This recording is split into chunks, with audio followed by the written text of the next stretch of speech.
Boa noite, meninas. Vamos lá continuar a nossa meditação, o livro de Jó, capítulo 31 hoje, e sem mais demora, vamos pedir a direção do Espírito Santo para essa meditação.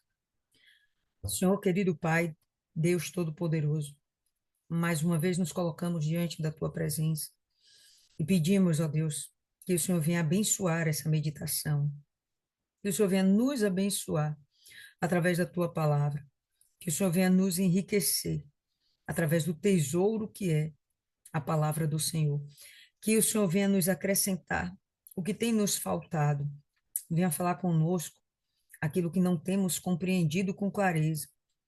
Que o Senhor venha abrir os nossos olhos a respeito do nosso proceder, nosso comportamento. Que o Senhor venha, meu Pai, nos ajudar através da tua direção a nos melhorarmos. Que ao final dessa noite, ó Deus, com certeza estejamos bem melhores do que nesse momento que estamos agora. Estejamos mais edificadas, solidificadas, enraizadas, ainda mais na rocha que é Cristo.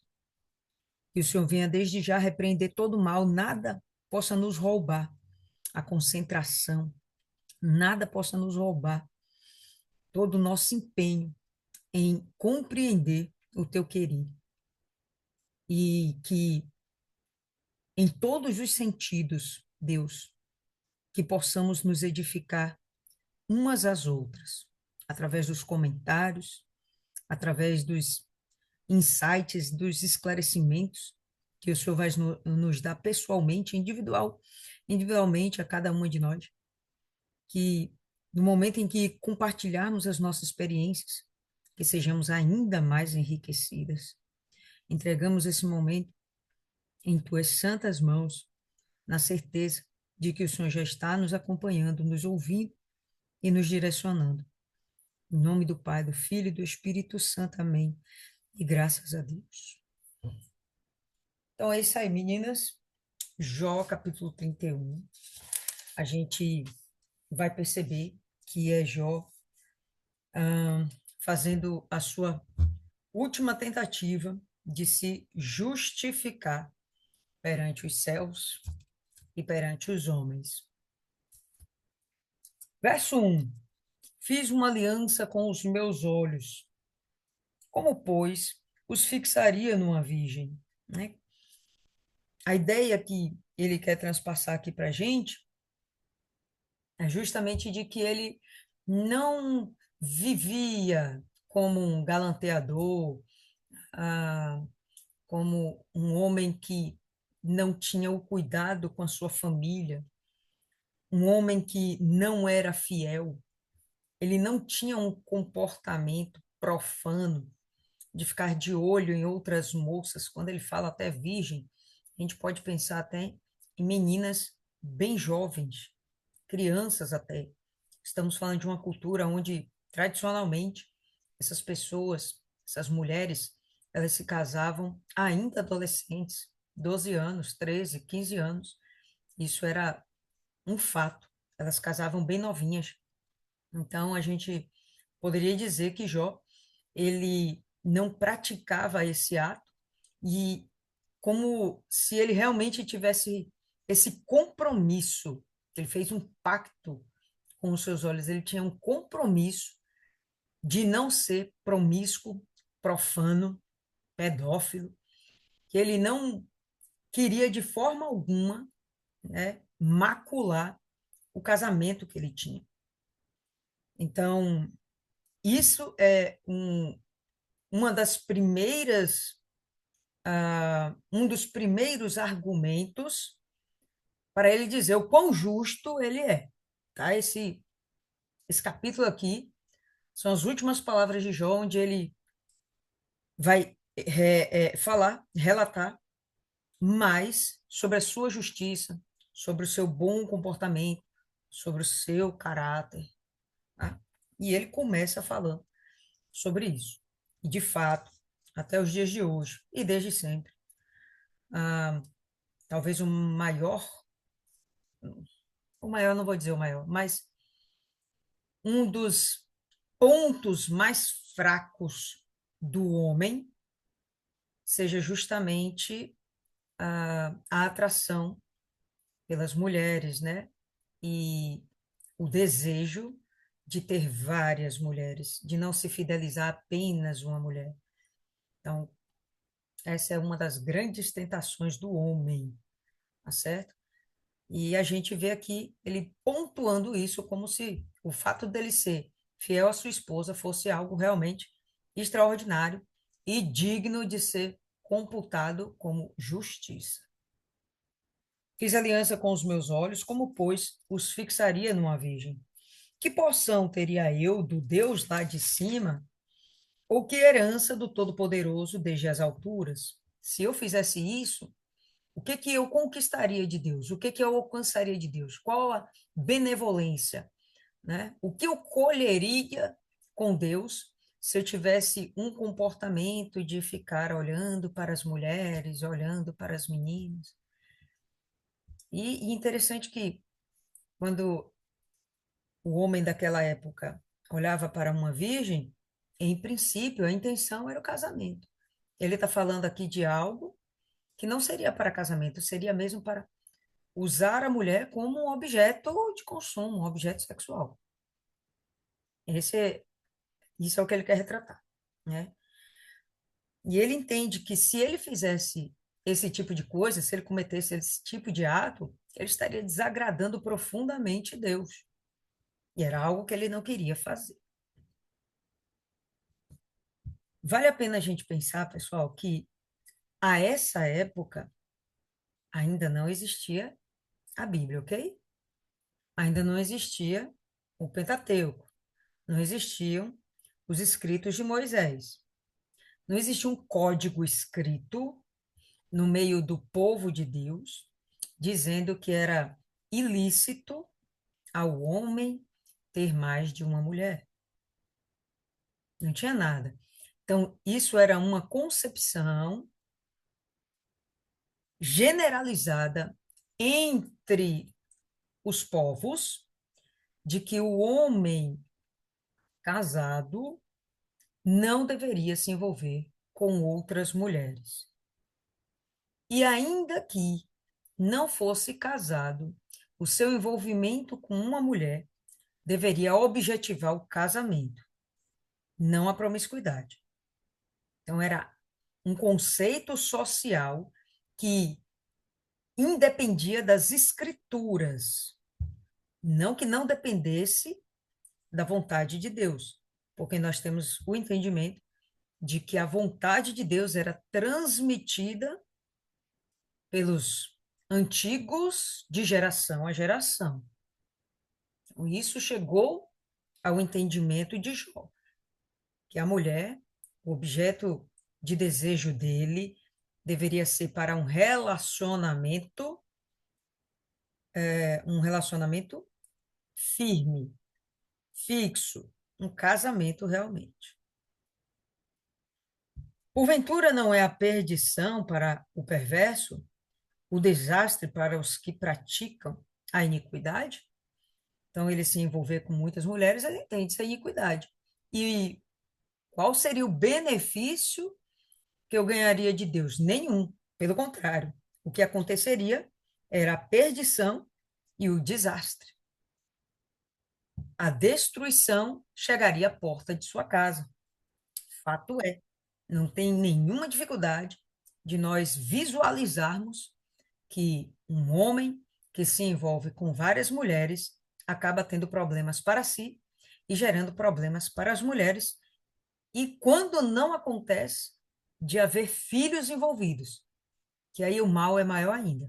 As consequências são muito ruins, tá? De famílias desestruturadas, né? Um homem com várias esposas, uma mulher com vários maridos e filhos, um de cada pai. É uma confusão. Todo mundo sofre com isso. O ideal é um homem para uma mulher e eles dois constituírem sua família. Fala, Maiana. Mas até naquela época, quando Deus permitia ter uma segunda mulher, não era se a primeira fosse estéril? Justamente. Nunca foi uma possibilidade de que o homem viesse a ter várias esposas para o bel prazer, um harém. A gente vê isso muito entre os muçulmanos, que dizem seguir a vontade de Deus, o Deus Criador, que eles chamam de Alá, que é o mesmo Deus Criador que nós entendemos como Deus. Só que eles interpretam o caráter de Deus de uma forma completamente diferente, onde esse Deus deles aceitaria, né, o compromisso com muitas mulheres. Na estrutura oriental, isso era aceito. No meio do povo de Deus, isso não era aceito. A segunda esposa realmente era apenas para procriação. O caso específico de Reis era para semeadura. O rei era um homem tão relevante que importava que ele tivesse muitos filhos. Se aceitava que ele tivesse muitas esposas, mas essa também não era a vontade de Deus, que se pontue isso. A sociedade, no geral, aceitava que o homem rei tivesse muitas esposas, mas isso não valia para todo mundo. Entendia-se que aquele homem era especial. Ele tinha realmente que procriar, lançar sua semente sobre a terra. Mas isso também não era uma coisa boa. E a gente viu isso com Davi, famílias desestruturadas, filhos que não se entendiam, esposas que brigavam entre si, uma confusão do inferno. Tá?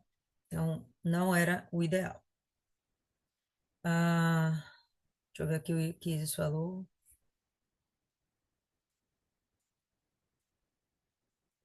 O ideal é que que os homens tivessem esse tipo de compreensão, né? Não vemos os homens com esse tipo de compreensão, de ele ter uma família, desde que ele tivesse capacidade de manter essa família. Isso é um ideal que não, eu acho que não vigora hoje, eu acho que em canto nenhum mais, né? Sei lá, não sei, conheço as outras culturas, mas pelo menos no mundo ocidental, verdadeiramente não é o que vigora. Enfim, ou não vê ele os meus caminhos, ou não conta todos os meus passos. Então, no meio, nas ideias de Jó, na compreensão de Jó, Deus estaria a par de cada uma das suas atitudes, cada uma das suas intenções, cada um dos seus pensamentos. Ele se coloca com muita ousadia diante de Deus, com muita transparência, sinceridade e honestidade, né? Então, é como se ele dissesse: Deus pode olhar para mim e o Senhor sabe de todos os meus passos, o Senhor conhece todos os meus caminhos. Se andei em falsidade, e se meu pé se apressou para o engano, pese-me com balanças fiéis, e saberá Deus a minha sinceridade. Ele chega a ter essa ousadia de dizer para Deus: pese-me, veja se em mim há algo mal. A balança, ela é vista como um senso de justiça em todas as civilizações. A balança, ela tem uma conexão com a ideia de justiça. E aqui o que ele está dizendo é isso. Eu sou capaz de estar diante do Senhor e apresentar-me completamente justo. Pode me pesar. E o Senhor vai ver que é verdade. Se os meus passos se desviaram do caminho, e se o meu coração segue os meus olhos, e se as minhas mãos se apegou a qualquer coisa, então semei eu e outro coma. E seja a minha descendência arrancada até a raiz. É muito ousado falar isso.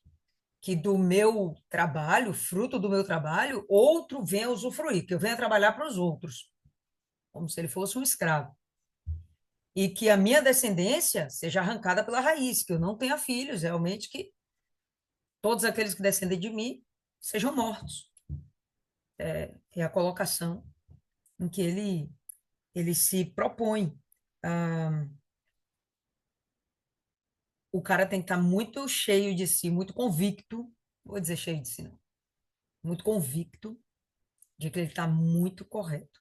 A compreensão, os pensamentos dele, né, o entendimento dele tem que estar muito convicto de que ele não fugiu nem para a esquerda nem para a direita de forma alguma.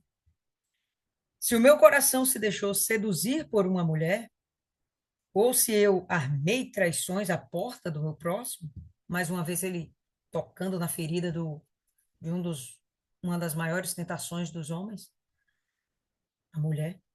Né? Então, se eu me deixei seduzir, né? Se o meu coração se deixou seduzir por uma mulher, ou se eu armei traições à porta do meu próximo, então moa minha mulher para outro e outros se encurvem sobre ela. Moa, ou em outras versões está sorria, no sentido de que aquela mulher vai servir outro homem. Moer, cozinhar, fazer lá o que tem que ser feito para satisfazer as necessidades desse homem, sorrir, se alegrar com esse homem, e outros se encurvem sobre ela. O ato de encurvar é uma forma de ele estar se referindo ao ato sexual. Então, outro se relacione com minha esposa, com minha mulher, se caso eu fiz algo semelhante, se caso eu tenha adulterado, se o meu coração foi seduzido por outra mulher, se eu fixei meus olhos numa virgem, se eu fiz algo que corrompesse a minha fidelidade, bom, então, que a minha mulher seja usada por outro. Ele não fala nem outro, né? Ele fala outros, o que é um pouquinho pior. Porque é uma infâmia e é delito pertencente aos juízes.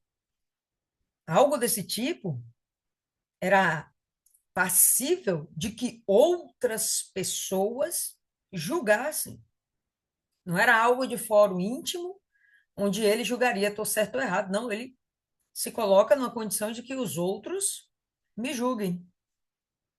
Eles estão corretos em me condenarem se eles me encontraram em uma situação como essa.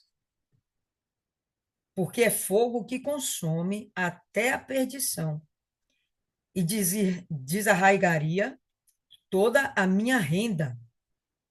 É bem interessante.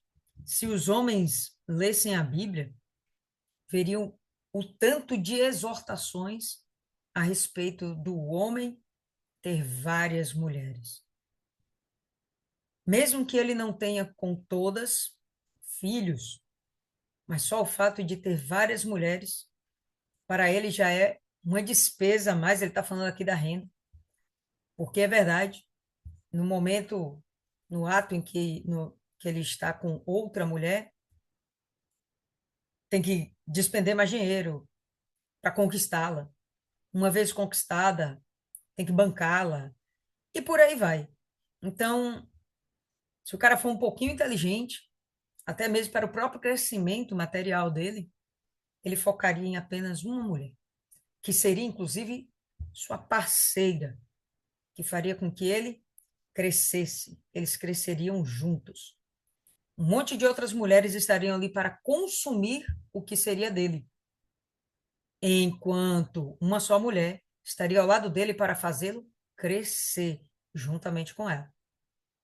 Dentro de um casamento, o objetivo é que os dois ajudem um ao outro.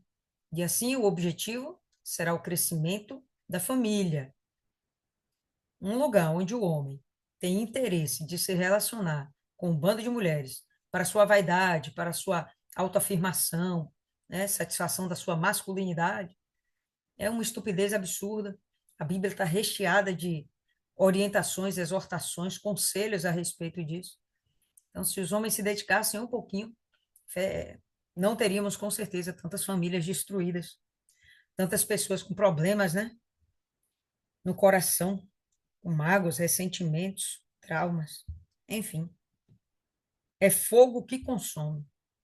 Isso é forte, né? O adultério, a prostituição, fornicação, coisas afins. É fogo que consome. O objetivo do fogo? consumir, destruir. Se desprezei o direito do meu servo ou da minha serva, quando eles contendiam comigo, então, que faria eu quando Deus se levantasse, inquirindo a causa, que lhe responderia?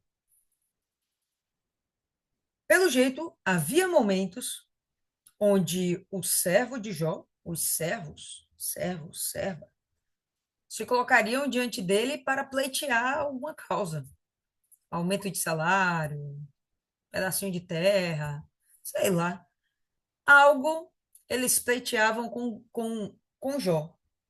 Se desprezei o direito do meu servo e da minha serva quando eles contendiam comigo, se eles contendiam, era porque eles estavam fazendo esse tipo de cobrança de exigência.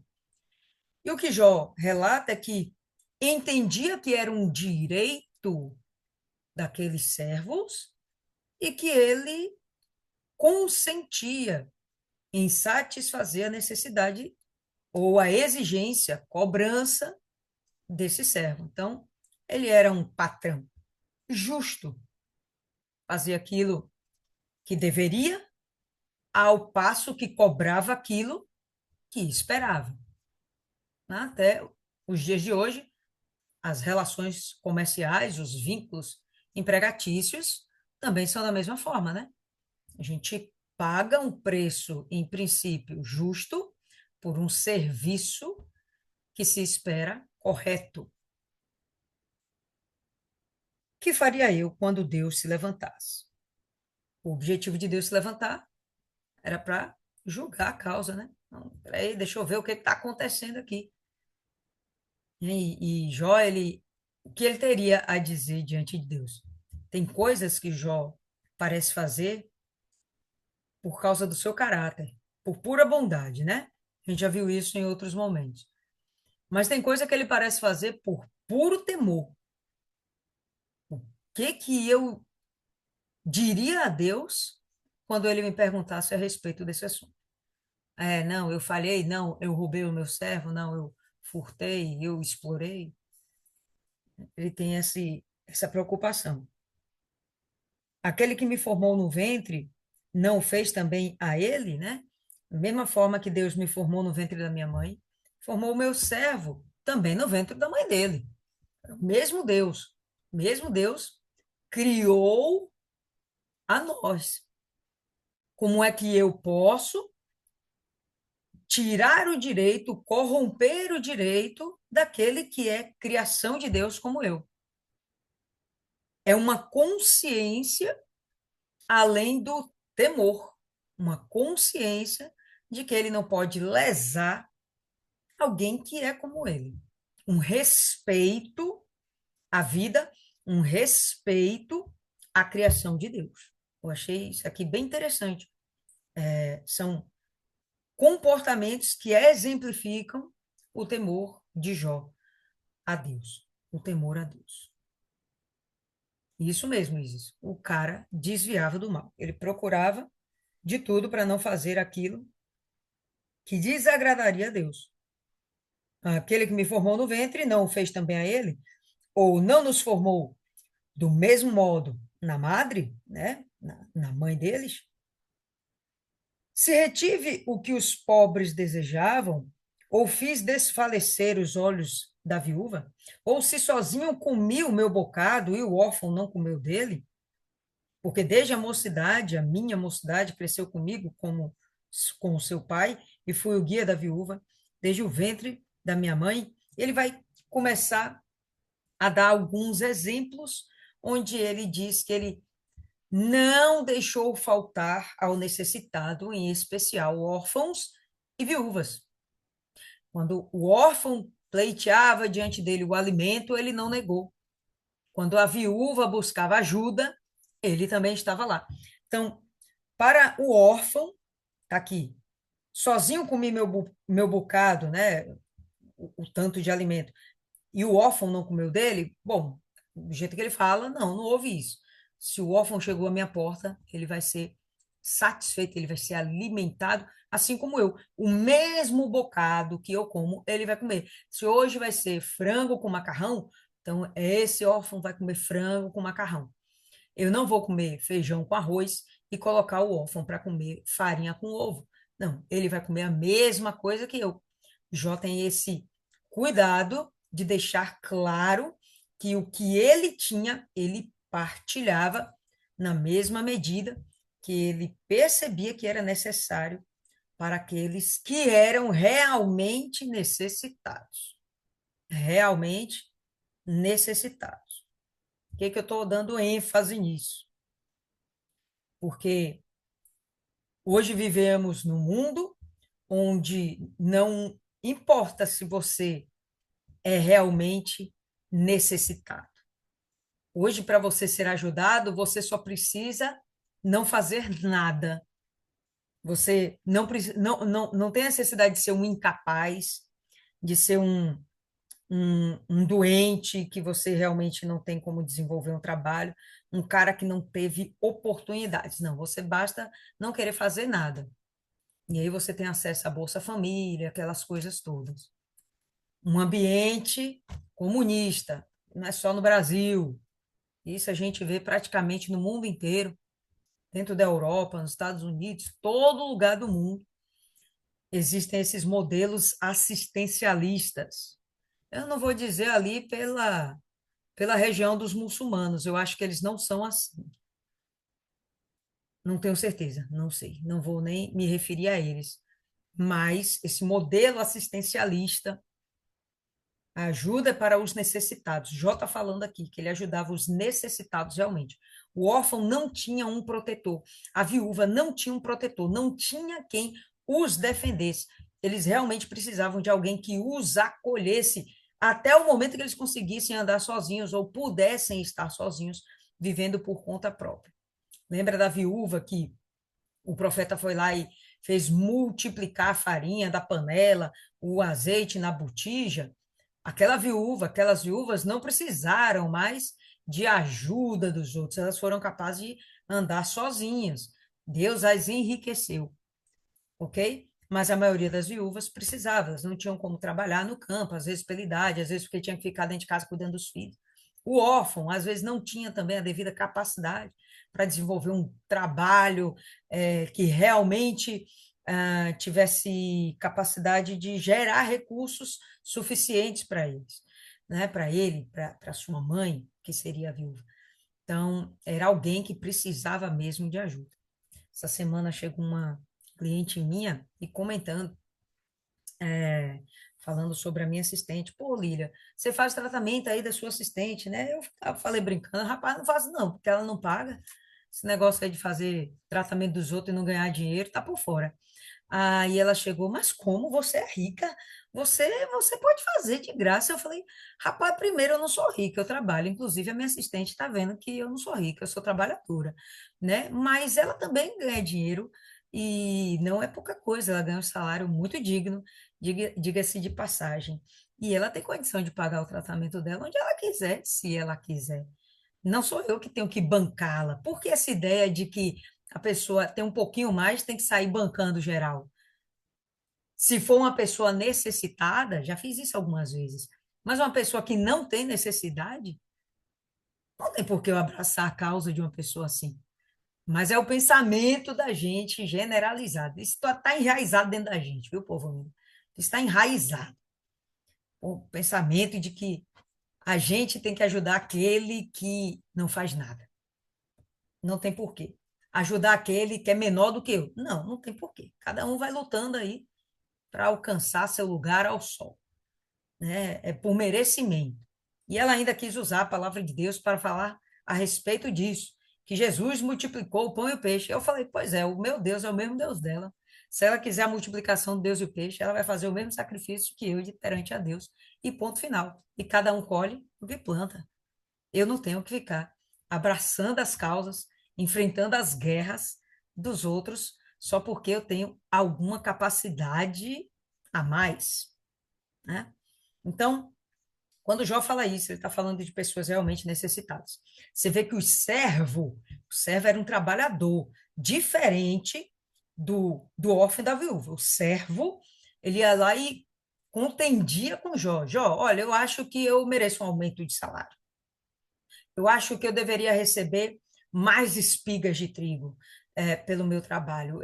Enfim, eu acho que você poderia me dar um pedaço de terra maior para eu continuar cultivando aqui o meu pedacinho de chão. Não sei, eu não sei como eram esses níveis de relações. Mas quando o servo o trabalhador ia lá e contendia com Jó, o que é que Jó fazia? Não, tá certo, você tá justo. Vou te acrescentar a mais um salário pelo seu trabalho. Outra história. Não, mas aqui ele está falando. O órfão e a viúva, não. O órfão e a viúva precisam, eles precisam, necessidade. Porque desde a minha mocidade, verso 18, cresceu comigo como com seu pai. Então, desde jovem, Jó tinha essa compreensão de que os realmente necessitados deveriam ser ajudados. Exemplo, o órfão. E ele diz que isso desde a mocidade, ele cuidava do órfão como se fosse pai do órfão, porque era isso que o órfão precisava, de um pai, de um protetor e provedor, ok? Além disso, ele diz que eu fui o guia da viúva desde o ventre da minha mãe. Claro que não dava para ser desde o ventre da mãe dele, porque no ventre da mãe dele ele era apenas um feto. Ele não estava lá para guiar ninguém, mas ele está exacerbando a ideia, exagerando, para dizer que desde muito cedo ele ajudava as viúvas, ele guiava as viúvas, ele dava conselho às viúvas, ele orientava as viúvas. Então, mostra que desde muito cedo, Jó já era um cara diferenciado, ele era sábio, o que realmente me leva a pensar que esse moço, desde muito cedo, ele teve um relacionamento diferenciado com o Espírito Santo. Porque o Espírito Santo quem nos dá sabedoria. A nossa sabedoria vem de Deus. Não existia a palavra escrita. Então, quem escreveu essa lei no coração desse homem? Para mim, o Espírito Santo. Ao ponto dele ter sabedoria de orientar pessoas que provavelmente seriam mais velhas do que ele. Mulheres viúvas, que poderiam ser viúvas jovens, mas ainda assim já estavam casadas e tudo mais, e provavelmente eram mais velhas do que ele. Mas ele estava lá para dar suporte para essas pessoas. Se alguém vir perecer, se alguém vir perecer por falta de roupa e ao necessitado por não ter coberta, se os meus lombos não me abençoaram, se os seus lombos não me abençoaram, se eles não se aquietavam com as peles dos meus cordeiros, aqui é outro exemplo. Né? Ele vai dando um monte de sis, né? Essa interrogação vai chegar lá embaixo. Então, o que ele quer dizer é o seguinte, que ele não se fez de cego para cobrir aquele que estava nu, que estava passando frio, que não tinha vestes. Lembrando que nós somos imensamente ricas, todas nós aqui, porque quando a gente abre o nosso armário, nós temos inúmeras camisas, calças, blusas, nós temos meias, sapatos, tudo plural. Nós temos cobertas, cobertores, né? Jogos de cama, tudo no plural. Nós somos ricas em relação às pessoas desse tempo, que tinham, às vezes, uma veste para o dia e uma veste para a noite. E se ele não tinha uma coberta para se cobrir, provavelmente porque essa pessoa estava endividada e perdeu até a veste noturna que tinha. Teve que acabar se desfazendo, vendendo por causa de alguma dívida, uma pessoa considerada miserável. Jó diz: eu não me fiz de cego para aqueles que realmente precisavam. Eu estava lá para ajudar os que realmente precisavam. Não eram aqueles que eram menores do que eu, não, eram aqueles que realmente precisavam. Tá? Então, se os seus lombos não me abençoaram, como assim seus lombos não me abençoaram? Então, se o cara estava nu, o que foi que ele fez? Ele deu lá um calção, um exemplo, tá? Não era calção, tinha as partes de baixo que também tinham calção, mas tinha também as túnicas, né? Mas, enfim, ele deu lá uma veste por indivíduo, deu uma veste, que cobriu seus lombos, né? Cobriu a, o seu corpo. o corpo dessa pessoa, a parte coberta, os lombos dessa pessoa, abençoaram Jó, como que agradecendo. Jó, seja abençoado porque você me cobriu. Você me revestiu e me tirou da nudez, da vergonha da nudez. Ou você me tirou do frio. Então, é uma forma de linguagem que ele usa para dizer que quando ele fez essa benfeitoria, até o corpo da pessoa abençoada abençoou a Jó. É uma forma de linguagem, tá bom? Se ele não se aquentava com as peles dos meus cordeiros. Então, no meio da criação de Jó, abatia o animal, usava a carne para uma coisa e as peles para outras. Então, entre essas peles, Jó era muito rico, riquíssimo, pegou e doou para aquele que realmente precisava. Se eu levantei a minha mão contra o órfão, porquanto na porta via a minha ajuda, né? Se ele levantar a mão seria como para espantar, para surrar e enxotar aquele órfão que estava na porta dele. Esse órfão viu na porta de Jó aquilo que seria útil para ele. Ele estava diante de Jó, desejando o que havia com Jó, desejando aqui, porquanto na porta via a minha ajuda. Estava diante da porta de Jó, vendo a ajuda, o que Jó teria para ajudar a essa pessoa. Tá? Então, caia do ombro a minha espádua e separe-se o meu braço do osso. É uma forma de ele dizer que se ele fez algo parecido, se ele negou socorro ao necessitado, que ele ficasse aleijado, que ele ficasse incapaz. Se ele não estendeu a mão para ajudar o necessitado, pois que a mão dele não se levantasse mais para nada, não prestasse mais para nada. Né? Seria uma consequência da mão não ter sido útil. Me lembra aquela passagem que Jesus amaldiçoa a figueira, porque ocupa inutilmente um lugar na terra. Não, se você não serve para nada, então seja removida da terra. Né? Então, a mão dele, se era remissa, se não prestava para ajudar, então que ela caísse, né? Que não tivesse mais utilidade. Porque o castigo de Deus era para mim um assombro, e eu não podia suportar a sua grandeza. Então, aqui, a gente já vê nessa palavra não apenas o temor a Deus, o temor no sentido de querer honrar a Deus, não querer desagradar a Deus, mas o tremor, o medo de Deus. Tremor. Imagina o que Deus poderia fazer comigo se eu me comportasse dessa forma. Para mim, o castigo de Deus é um assombro. Eu não poderia suportar a sua grandeza, a grandeza do seu castigo. Não seria capaz de suportar. Então, a gente vai ver Jó descrevendo-se como um homem de bom caráter, de boa índole, um homem que temia a Deus, por respeito mesmo a Deus, por querer agradar esse Deus, e um homem que tremia diante de Deus, porque ele sabia que esse Deus era muito grande. Se ele pesasse a sua mão sobre a vida de Jó, seria para destruir, seria para esmagá-lo. Lembrando, povo lindo, que essa é a concepção de Jó. Jó acreditava piamente, assim como seus amigos e aquela geração, acreditava que Deus castigava. Deus executa juízo, sem sombra de dúvidas. Esse castigo aqui seria por conta de juízo, não por conta de perversidade. Mas se houver arrependimento, estava lá Deus para cancelar todo o juízo e usar-se de misericórdia para com aquele que está arrependido.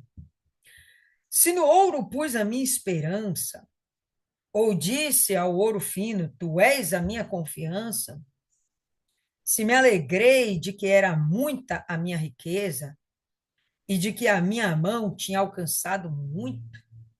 Então, aqui ele já está indo para uma outra vertente. A confiança nas riquezas, a confiança nos tesouros do mundo. E ele está dizendo: eu não confiei no ouro, eu não estava preocupado se realmente eram as minhas riquezas quem me sustentavam. Eu tinha compreensão de que quem fazia isso era Deus, porque Deus não me enriquecia, Deus me fazia prosperar. Falava sobre isso, inclusive, com alguém essa semana. Há uma diferença extremamente absurda entre a riqueza do mundo e a prosperidade de Deus. Para você ser próspero, necessariamente não significa que você terá a riqueza do mundo, ser milionário, bilionário, possuidor de terras, gado, carros, imóveis. Isso é riqueza. Mas prosperidade é uma coisa completamente diferente. A prosperidade, ela vem de Deus e é um combo onde está incluído todos os sentidos da sua vida e não só a vida material. É algo que realmente te traz uma plenitude, a satisfação de todas as suas necessidades emocional, material, espiritual, todos os sentidos, sem que com isso haja dor, porque a bênção de Deus não traz consigo dor. Então, a gente vê pessoas milionárias ricas, depois de um tempo, tentando suicídio, porque estão com a sua alma enferma, doendo de depressão, diante do vazio que há dentro delas, morrendo por dentro, e elas acabam terminando com a própria vida, morrendo por completo, mesmo que sejam ricas. A prosperidade não significa nada disso. Você não passa fome, você não está nua, você não está sozinha, você tem paz no seu interior, você é plena, completa, repleta, espiritualmente falando, dentro não há vazio, porque você tem a prosperidade de Deus. É um combo. Né? Enfim, ele está dizendo que ele não dependeu da riqueza do mundo, do ouro. Ele usa, né, esse termo como ouro. Ele não conversou com o ouro dizendo: você é minha confiança, eu dependo de você, eu vou te guardar as 7 chaves, porque quando o dia mal vier, você me salvará. Não, com certeza ele não acreditou nisso. Se me alegrei que a minha riqueza era muita. Bom, com certeza a riqueza de Jó era muita, porque a gente viu isso logo no início desse livro, né? E de que a minha mão tinha alcançado muito. Ok, a mão dele alcançou muita coisa, a gente não tem dúvidas a respeito disso. Jó também não tem dúvidas a respeito disso. Só que ele diz: isso aqui não é a minha confiança. Ele vai partir agora para um outro patamar. Olha só. Se eu olhei para o sol quando resplandecia, ou para a lua caminhando gloriosa, a ideia de sol e lua é como se esses fossem deuses dignos de serem adorados. E nós sabemos que existia o culto à lua, o culto ao sol. O Egito fez isso, muitas nações, muitos povos cananeus fizeram isso, adoraram os astros, as estrelas. Eles tinham esse hábito, eles acreditavam que a prosperidade, a fertilidade vinham da adoração a esses falsos deuses. Eles cultuavam a criação do Deus único e verdadeiro, mudavam o foco de quem realmente deveria ser adorado. E Jó está dizendo: eu não olhei para o sol, não olhei para a lua. Eu não fiz como outros fizeram. Olha só o que ele diz: o meu coração não se deixou, ou melhor, e o meu coração se deixou enganar em oculto, e a minha boca beijou a minha mão, no sentido de que ele se corrompeu por dentro, e ainda que ninguém visse, ele estaria ali adorando outros deuses. Essa ideia do beijar a própria mão é como se ele se auto-adorasse, como se ele entendesse que ele é que é o capaz de se satisfazer plenamente. Então, beijar a sua mão é como se ele estivesse adorando. Vamos olhar 2 exemplos que eu achei bem interessante para trazer para a nossa meditação. Abra aí em 1 Reis, no capítulo 19. A gente vai ver um exemplo desse negócio de sair beijando, sei lá o quê. 1 Reis, capítulo 19. onde a gente vai perceber que esse ato tem claramente uma intenção de adorar outros deuses. Você já viu aí? 1 Reis 19, vai para o verso 18, que fala assim: Também deixei ficar em Israel 7.000, todos os joelhos que não se dobraram a Baal, e toda a boca que não o beijou. Não beijou quem? Não beijou Baal, porque era uma prática dos idólatras. E até hoje, vê os idólatras da atualidade, do mundo moderno, católicos, espíritas, eles vão lá e beijam o quê? O crucifixo, eles vão lá e beijam a imagem, né? A, a senhora de não sei das quantas, o santo de não sei das quantas, eles beijam aquelas imagens como forma de adoração.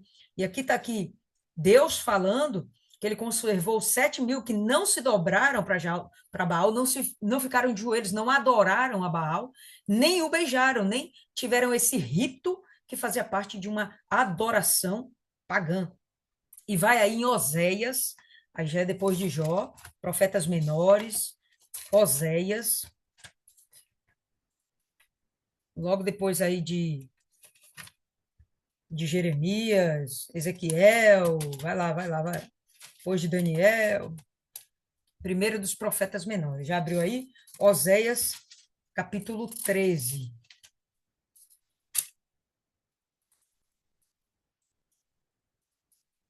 Oséias 13, no verso 2. Olha só aqui a mesma coisa, ó.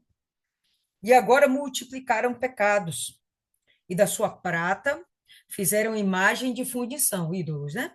Ídolos segundo o seu entendimento, todos obras de artífices, dos quais dizem, os homens que sacrificam, beijem os bezerros que eram imagens de fundição, representando falsos deuses.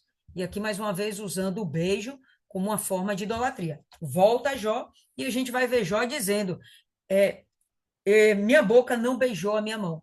Como se ele considerasse a riqueza, a obra da mão dele, aquilo que ele conquistou, como um Deus, como Mamon, né? Riqueza como Deus. Ele deixa claro que ele não adorou falsos deuses e ele também não adorou, não confiou, não colocou em primeiro lugar a sua riqueza. Então, no verso 28, a gente vai ter o seguinte: também isto seria delito, a punição de juízes. Se eu praticasse esse tipo de idolatria, isso seria algo que eu deveria estar diante dos juízes para ser punido. Ele sabia que a sentença já era desfavorável contra ele. É interessante, vou lembrar, isso aqui não tem Bíblia. Mas abre ainda Deuteronômio, capítulo 17, e olha só o que o próprio Moisés escreve, obviamente, da boca do Senhor, a respeito do que deveria acontecer com os idólatras. Então, abre aí Deuteronômio, capítulo 17. Todo mundo já abriu. Menos eu. Ok, todo mundo? Vamos lá. A partir do verso 2. Olha lá. Quando no meio de ti, em alguma das tuas portas que te dá o Senhor teu Deus, se achar algum homem ou mulher que fizer mal aos olhos do Senhor teu Deus, transgredindo a sua aliança, que se for e servir a outros deuses, e se encurvar a eles, ficar de joelho, ou ao sol, ou à lua, ou a todo exército do céu, as estrelas, anjos, o que eu não ordenei, não mandei, palavras de Deus, não mandei adorar nada do que eu criei. E te for denunciado, se você souber, te for denunciado e o ouvires, então bem o inquirirás. E eis que, sendo verdade, e certo que se fez tal abominação em Israel, se você for lá, ouvir falar que isso aconteceu, você vai procurar a pessoa, vem cá, aconteceu isso? Aconteceu essa abominação em Israel, a pessoa confessar, ou testemunhas falarem a respeito. Então ele vai dizer assim, ó, então tirarás o homem ou a mulher que fez este malefício às tuas portas e apedrejarás a tal homem ou mulher até que morra. Pesado? Pode parecer ser pesado, mas vamos combinar que não é nada mais que justo. Deus fez as coisas e o adorado deveria ser ele e não as coisas. Se você não conseguiu compreender que o adorado tem que ser Deus, então você tem que ser eliminado para que você não contamine outras pessoas com esse tipo de pensamento. Vamos continuar. Por boca de duas ou três testemunhas será morto o que houver de morrer. Por boca de uma só testemunha não morrerá. Uma só testemunha é factível, ou melhor, passível, né, de um engano, de uma perseguição, de um erro, de uma injustiça. Mas duas ou três, bom, duas ou três pessoas falaram que você fez, já é passível de punição. As mãos das testemunhas serão primeiro contra eles, são as primeiras a apedrejar, lançar pedras sobre esse idólatra para matá-lo. E depois as mãos de todo o povo. Assim tirarás o mal do meio de ti. Não dá para o mal continuar crescendo. Pode voltar aí, Jó. A gente não pode permitir que o mal cresça no nosso meio. Né? Então, Deus deu essa direção. Parece dura, né? Parece extremamente pesada. Mas, bom, era o que valia no passado. E ainda que Jó não tivesse esse cânon escrito, não tivesse esse testamento escrito, ele sabia que se ele praticasse a idolatria, ele era passível de morte. A punição digna que ele merecia receber era a morte. Ele entendia isso. Então, vamos lá, verso 29. Ah, não, ainda no verso 28, né? Também isso seria delito, a punição de juízes, pois assim negaria a Deus que está lá em cima. Bom, se ele está lá em cima, ele está acima de todas as coisas. Se eu me apego às riquezas, se eu me apego a falsos deuses, eu estou negando aquele que realmente é Deus, aquele que realmente pode me prover de algo, aquele que realmente pode me curar, que pode me abençoar, que pode me agradar, me satisfazer, me proteger, é Deus. Me transformar, me fazer nascer de novo, me dar o Espírito Santo. É só Deus. Se me alegrei da desgraça do que me tem ódio, se te tem ódio é como se fosse seu inimigo, né? Se me alegrei da desgraça do que me tem ódio, e se exultei quando o mal o atingiu, também não deixei pecar a minha boca, desejando a sua morte com maldição.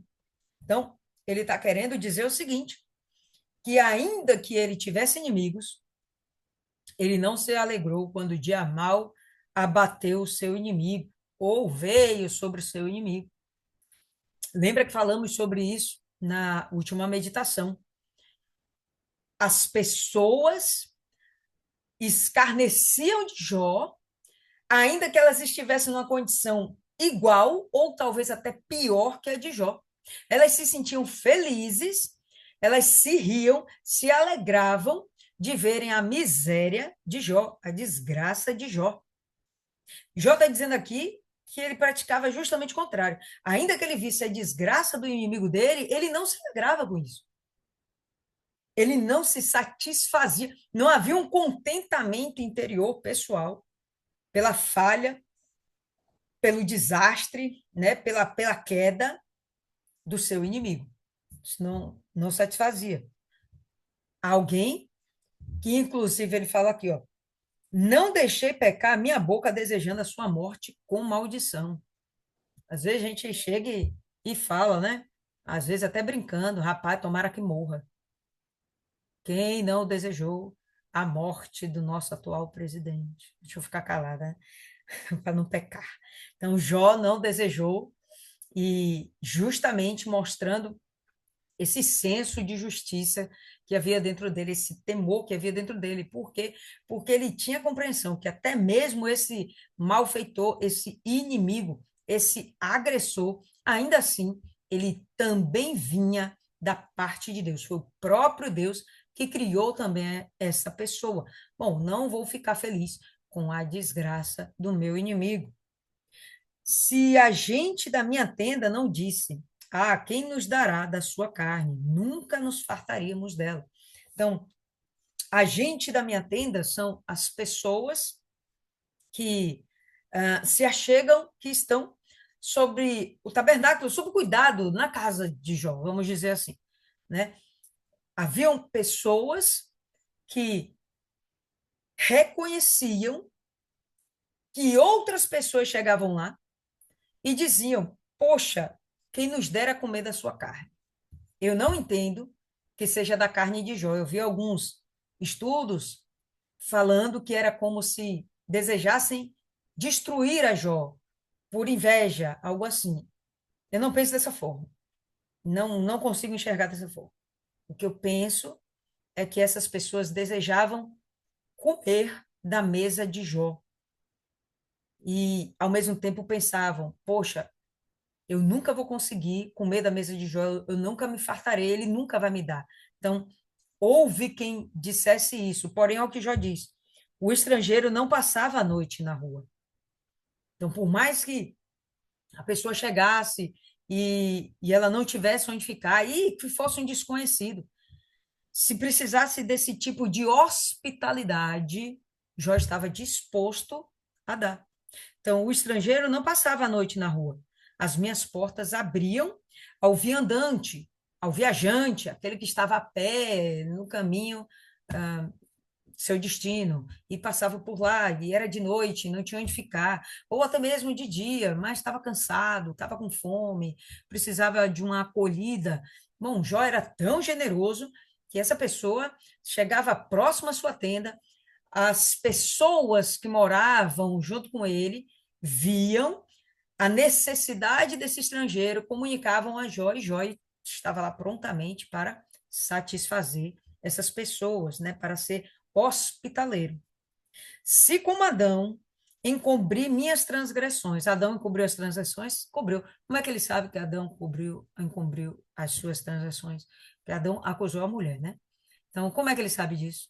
Mais uma vez, pessoal, fica claro que era passado de geração a geração as histórias do passado. Olha, aconteceu isso.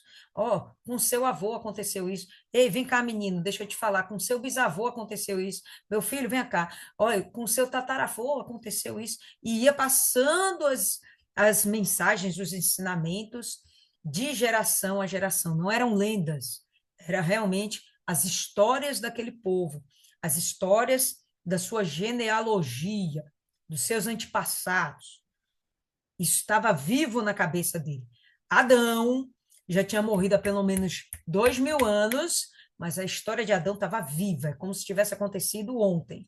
E ele diz: se como Adão encobri as minhas transgressões, ocultando o meu delito no meu seio, né, guardando no meu peito, guardando no meu coração, contei a ninguém, não confessei a ninguém o meu pecado.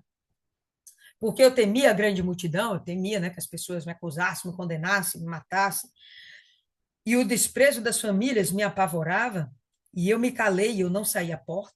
Então, ele está dando um exemplo do que ele poderia ter feito, mas a alegação dele é: eu não fiz isso, eu nem escondi o meu pecado. Ah, bom, ele pode ter tido erros? Eu acredito que sim. Ele fala que, em alguns momentos, que houve as transgressões e que isso fez parte do seu crescimento espiritual. Isso fez parte do seu amadurecimento espiritual, fez parte do desenvolvimento da sua sabedoria ou da sua aquisição de sabedoria, fez parte da sua construção como um ser humano, né? Então, se houve uma transgressão, ele não ocultou, ele não teve medo do que as pessoas poderiam pensar dele, do que as pessoas poderiam fazer com ele. Ele foi sincero, ele não se calou. Quem me dera um que me ouvisse. Eis que o meu desejo é que o Todo-Poderoso me responda. Ele pede um que o ouça. Não são seus amigos, não é a sua esposa. Ele quer ouvir a voz de Deus. Ele espera que Deus o ouça para que Deus o responda, porque ele deseja ansiosamente ouvir a Deus. Ele deseja que Deus se explique para ele. O que aconteceu comigo, Deus? Ah, Jó, foi assim, assim, assim. Ele quer ouvir a voz de Deus. Então, ele vai aqui, ó. Quem me dera que um que me ouvisse. Eis que o meu desejo é que o Todo-Poderoso me responda e que o meu adversário escreva um livro. Quem é esse adversário? Deus. Na cabecinha dele, o adversário dele, o grande inimigo dele, não são os homens, não foi o diabo, não foram os salteadores que roubaram seus bens, não foi o vento, o tufão, o furacão, as bolas de fogo que destruíram sua casa, seus filhos. Não, não foram eles. O inimigo, o adversário de Jó é o próprio Deus. Pois bem, que Jó exige, o que Jó quer, o que Jó deseja, anseia, é que Deus o responda e escreva um livro. Por certo que o levaria sobre o meu ombro, sobre mim ataria por coroa. O que ele vai fazer com esse livro? O que tem esse livro?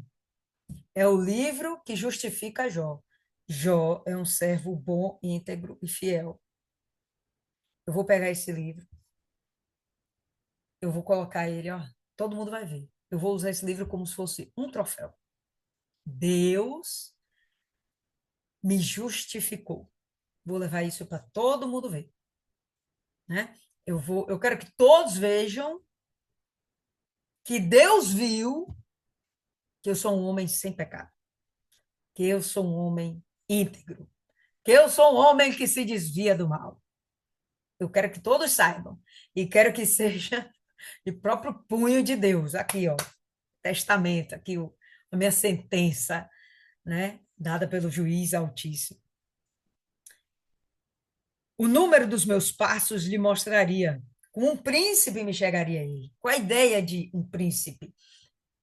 Sem destemor, ou melhor, sem temor, com destemor, com ousadia, sem covardia. Ele se colocaria diante de Deus como um príncipe, como um nobre, né? Ele não tem medo de chegar diante de Deus, porque ele tem consciência que ele é um cara justo, íntegro, fiel, que se desvia do mal.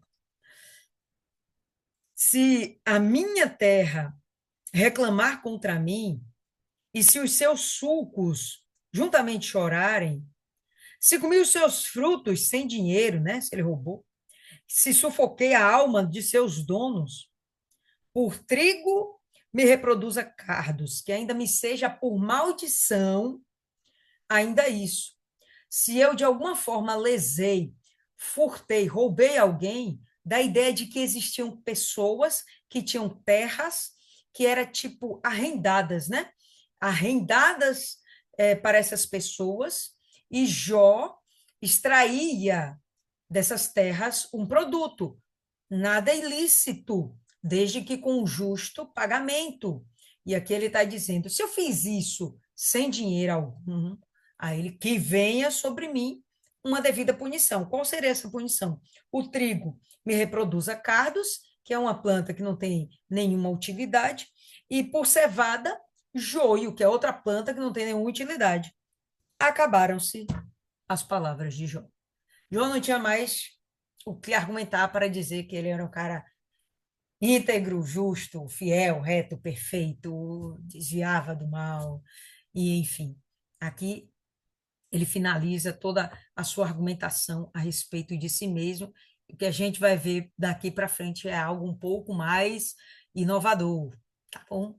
Então fiquem atentas às cenas dos próximos capítulos. Mas por hoje, povo lindo, é só isso. Gostaria que vocês compartilhassem brevemente o que fica aí para vocês, ou se vocês têm algo a acrescentar. Nós temos aqui 5 minutinhos, 10 minutinhos. Quem começa aí? Maiana. Maiana, que é daqui do nosso meio, a amante de Jó. Se vocês não sabiam, Maiana ama o livro de Jó. Carrega debaixo do braço, ata o pescoço, entendeu? Como o Jó falou aqui. Fala, É Maiana. verdade esse bilhete. Diga aí. Ansiosa pelos próximos capítulos, porque Eliú, por ser novo, mostra que não é idade. É, é você se entregar mesmo.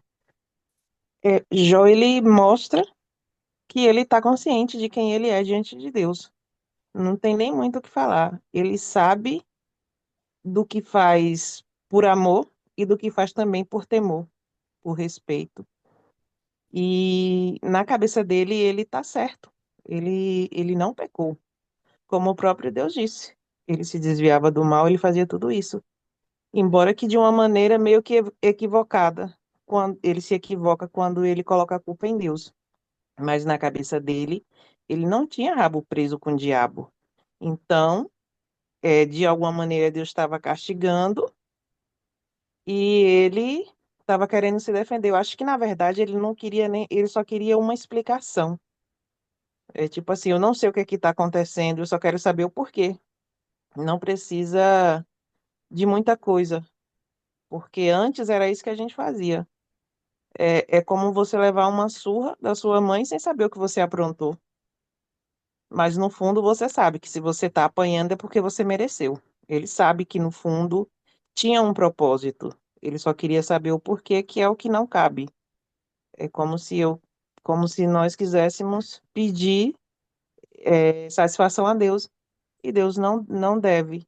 Mas ele mostra para os amigos dele que o coração dele não está nas riquezas, não está no dinheiro, não está em querer ser uma pessoa altiva.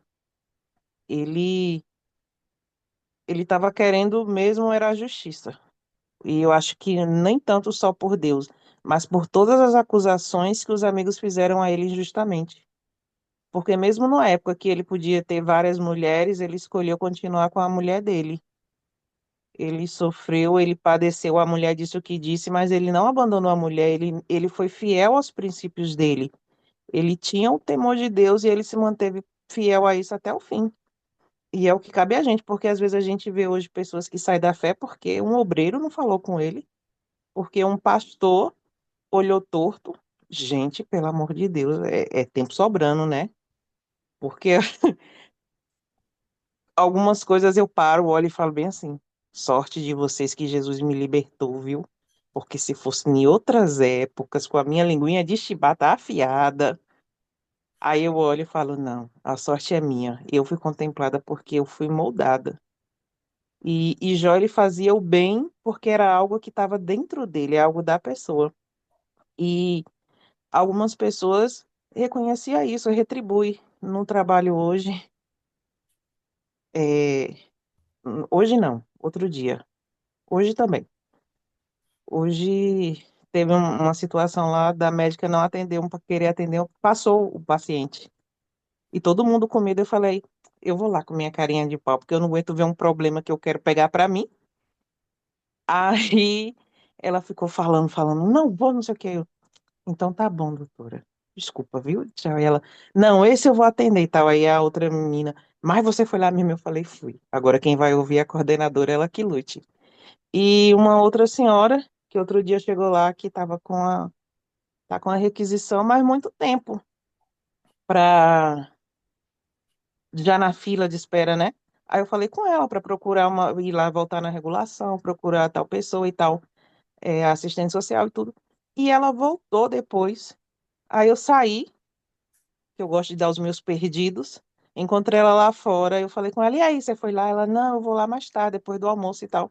Beleza, quando foi depois, ela voltou. Voltou lá me procurando para agradecer. Eu falei, oxi. Ela, não, é porque eu fui lá, eu consegui, falei com a assistente social, marcaram. Você vê a gratidão da pessoa. E Jó, de certa forma, ele não estava entendendo a ingratidão daquele povo porque ele fez tanto. E provavelmente fez por aqueles amigos, porque você ajudar os outros é fácil. É quem não conhece, mas quando você ajuda quem você conhece, você no mínimo espera que a pessoa tenha uma gratidão, que aquela pessoa reconheça aquilo, não que você queira algo em troca, mas é tipo assim, como é que a senhora me ajuda e eu não vou ser grata à senhora? Eu vou falar mal da senhora e na primeira oportunidade eu vou atirar pedras a qualquer pessoa aqui. E aquelas pessoas já não estavam no seu melhor momento e eles estavam lá chutando um cachorro que não estava mais nem morto, estava podre. Ele sabia as dores que ele suportava, ele sabia o que ele estava passando e sem saber o motivo. E realmente não tinha um motivo plausível. O motivo era Deus permitiu aquilo porque Deus sabia quem ele era, mas Deus estava fazendo ele ver quem ele era.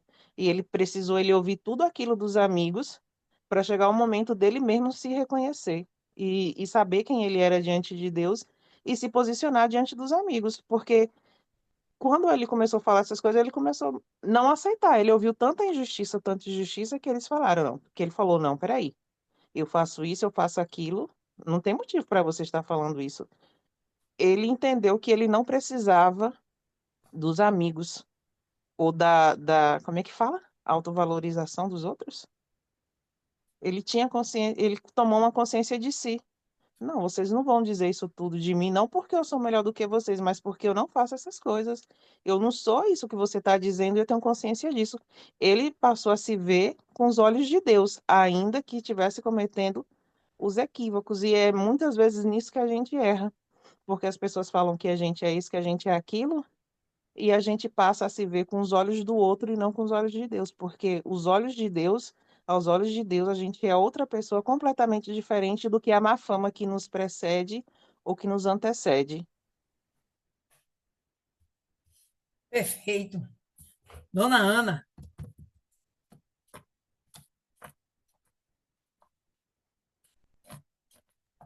Boa noite. boa.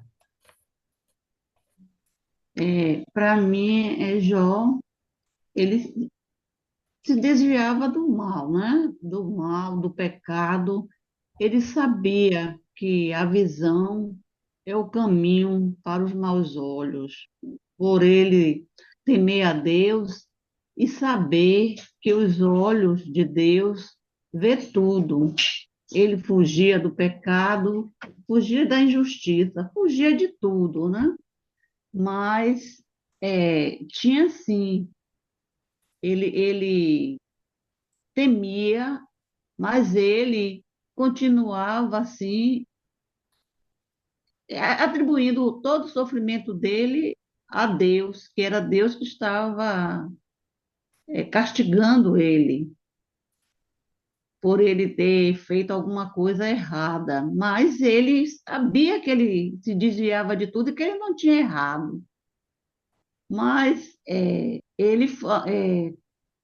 até que sim, que ele foi aí entendendo, compreendendo, né? Acredito que com o passar do tempo aí ele foi aprendendo, entendendo e foi aceitando mais a situação, de modo que Jó agora ele está ciente ele está ciente não, ele esteve realmente ciente de que o que aconteceu com ele não foi por culpa dele, porque ele não havia errado.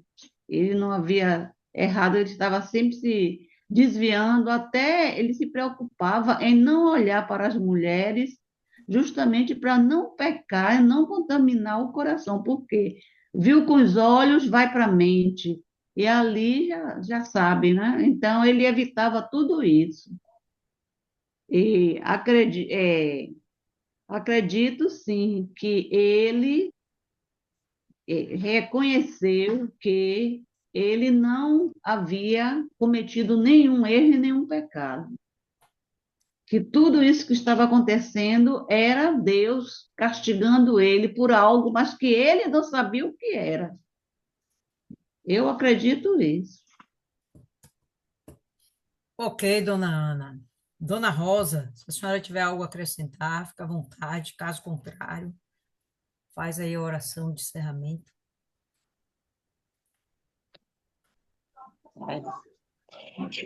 Bom, o que eu vi aí nessa passagem foi Jó se reconhecendo, né? Entendendo, né? Que apesar de todo o sofrimento que ele viveu aí, que ele passou, e todas as críticas que foram feitas a ele, que ele não pecou em nenhum momento, né? Eu vi uma pregação do Bispo Macedo que eu achei interessante, né? E que ele fala que se você sabe que você serve a Deus e que você é fiel a Ele e que você é obediente à palavra, que você pode cobrar dele, né? Eu achei até forte, né? Que as pessoas falam, aí ele fala assim, na passagem da pregação dele, ele fala que às vezes a gente vai, ó Senhor, tem misericórdia de mim. E ele fala, não, você não pode ir assim. Senhor, tem misericórdia de mim. Se você é fiel, né? Deus vai ser obrigado a ser fiel a você. Entendeu? Então, o que eu entendi dessa passagem de Jó, por exemplo, é que Jó está dizendo assim: eu sou fiel, eu sempre fui aquele homem correto, né? Eu nunca me desviei. E por que tudo isso, né? Então, ele está cobrando, está mostrando a Deus que ele sempre foi fiel. Ele sempre trabalhou na direção correta que Deus colocou para ele.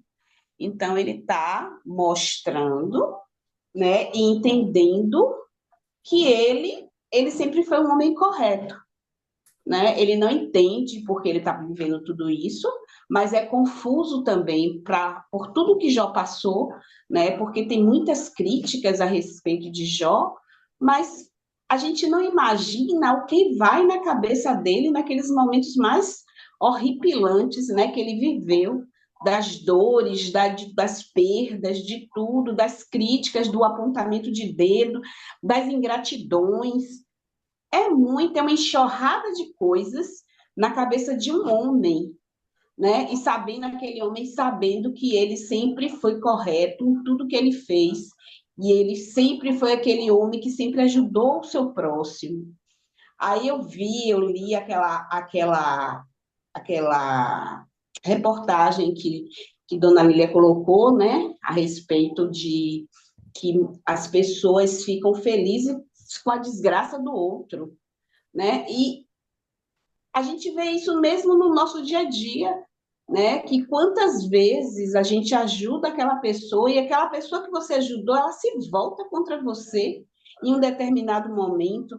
A gente fala até que a respeito dos nossos inimigos hoje foram os nossos amigos lá atrás, em que a gente serviu, e que a gente amou, e que a gente acreditou, e que a gente confiou, e foi aqueles mesmos amigos que a gente colocou dentro da nossa casa e que a gente serviu a ele, é que te apunhalou pelas costas. E esse livro de Jó, ele traz muita coisa do que a gente vive hoje, né? Se a gente se aprofundar, a gente vai ver, nossa, ele teve os amigos dele afrontando ele, criticando ele, apontando ele, mesmo sabendo e conhecendo quem ele era. Então, havia uma satisfação de que, eu digo assim, eu não sei exatamente que tipo de sentimento é esse, de você ver uma pessoa, um amigo seu se afundando e você, ao invés de vir levantar ele, não você tentar enterrar mais ele ainda. E a gente vê isso no livro e a gente vê isso no nosso dia a dia. No nosso dia a dia, que a gente convive com as pessoas, a gente vê isso. A gente ajuda, vem, levanta aquela pessoa, e aquela mesma pessoa que você levantou é aquela que vai pegar uma faca e vai te enfiar nas costas. E a gente fica assim, abismado. Meu Deus, o que foi que eu fiz com aquela pessoa para aquela pessoa estar fazendo tudo isso comigo? A gente fica sem entender. Imagine na cabeça de Jó. Tudo aquilo, toda aquela enxurrada de coisas sobrevindo sobre a vida dele, e ele ainda tem que ser aquela pessoa que não é Deus. Ele fica desnorteado, ele fica sem saber o que falar, o que pensar, vai ter momentos que a dor vai estar tão grande, tão desesperadora, que ele vai atacar. É do ser humano mesmo. É como se você tivesse encurralado. Aí Jó teve momentos que ele estava ali encurralado. Mas já aqui nesse capítulo, ele já se reencontra. Ele sabe quem ele é. E aí ele vai para Deus de uma forma bem incisiva. Eu não sou isso, eu sempre fui o cara correto, eu sempre fui o cara que tinha bons olhos, eu sempre fui aquela pessoa que ajudei as outras pessoas.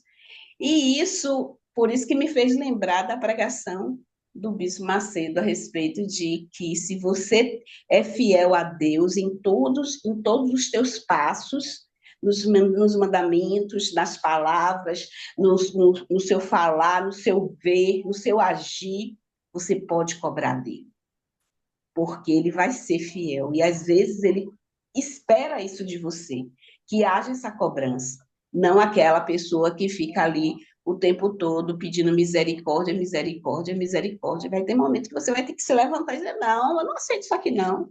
E às vezes eu faço, eu faço isso.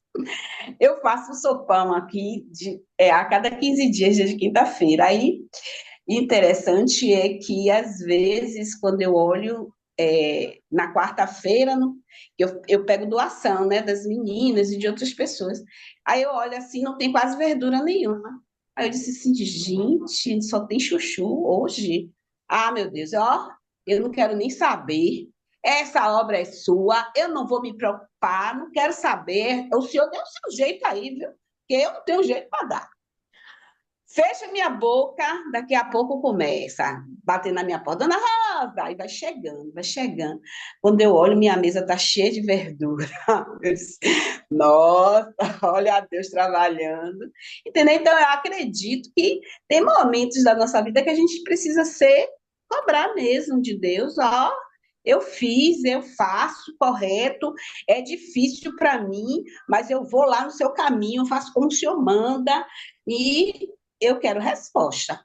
E eu acho que Jó, nesse momento, ele está pedindo a resposta de Deus. E ele se reencontrou. E ele viu que realmente não tinha nada que acusasse. E é o que eu acho. Ok. Pronto, Pronto. vamos orar, Vamos gente. orar. Nosso tempo extrapolou um Vamos orar. pouquinho, mas vamos lá. Senhor, meu Deus e meu Pai, estamos aqui diante da tua santa e gloriosa presença, primeiramente para te agradecer por esta meditação, porque a cada meditação a gente passa a conhecer mais a tua vontade, o teu querer e a tua palavra, que é onde a gente deve estar. Então, Senhor, eu só tenho a te agradecer por estar neste grupo, por estar sabendo que o Senhor está nos ajudando a caminhar, a te conhecer mais, a fazer a tua vontade. Te peço por cada um de nós, Senhor, que o Senhor abra os nossos olhos, que o Senhor esteja conosco em qualquer situação, que nós entendamos que, mesmo em situações difíceis, o Senhor está lá presente e que ela vai servir para alguma coisa, para nos moldar, para nos transformar, para que possamos ser pessoas melhores, para que possamos enxergar com os teus olhos, para que possamos ter um coração do Senhor. Então, Senhor, que o Senhor segure na nossa mão nesses momentos difíceis, nessa peleja, nessa luta, e que a gente possa, Senhor, estar diante de Ti com toda a nossa fidelidade. Que nós possamos, Senhor, mesmo estando pelejando, sofrendo, mas que a nossa fé ela cresça cada vez mais e que nós possamos nos transformar para sermos pessoas melhores diante de Ti. E que a gente não olhe para o homem, porque o homem, ele não diz nada. Não olhe para as críticas, que a gente caminhe com foco no Senhor Jesus. É o que eu peço ao Senhor todos os dias e também peço pelo povo do Senhor. Que a gente tenha bons olhos, que a gente venha caminhar juntas, de braços dados, porque perante o Senhor nós somos todos iguais. A diferença só está no servir ao Senhor. Então, que possamos fazer o nosso trabalho, que possamos seguir adiante, que possamos servir na sua obra, que possamos, Senhor, trazer alma para o teu reino, que eu acho que é isso que o Senhor espera de nós, fazer o ide e levar o evangelho a todos. Só que para levar o evangelho é preciso conhecê-lo. E essas meditações é que nos faz conhecer cada vez mais. Então, Senhor, eu só tenho a agradecer e que o Senhor venha, Senhor, a nos dar direção e providências no que for necessário para cada um de nós. Nós sabemos que hoje somos os alicerces da nossa família, da nossa casa. E que o diabo ele se levanta quando nós somos alicerces. Mas que o Senhor venha nos fortalecer cada vez mais dentro da tua palavra, dentro do seu querer. E que nós possamos entender o que o Senhor quer de cada um de nós. Muito obrigado, te agradeço mais uma vez, que o Senhor dê uma noite maravilhosa para cada um de nós, e nós possamos deitar feliz, e que o Espírito Santo, meu Pai, ele possa refletir em nós, em cada decisão que tomarmos na nossa vida, porque sabemos que sem a sua direção, as decisões elas são em vão. Em nome do Senhor Jesus, te agradecemos mais uma vez, em nome do Pai, do Filho e do Espírito Santo. Amém. Obrigada. Isso aí, povo lindo. Então, por hoje é só. A gente se reencontra. Próxima meditação, capítulo 32. Novidades vão vir. Esteja presente, não falte. Deus abençoe. Aproveita esse feriado com sabedoria. Deus abençoe a todas. Até a próxima.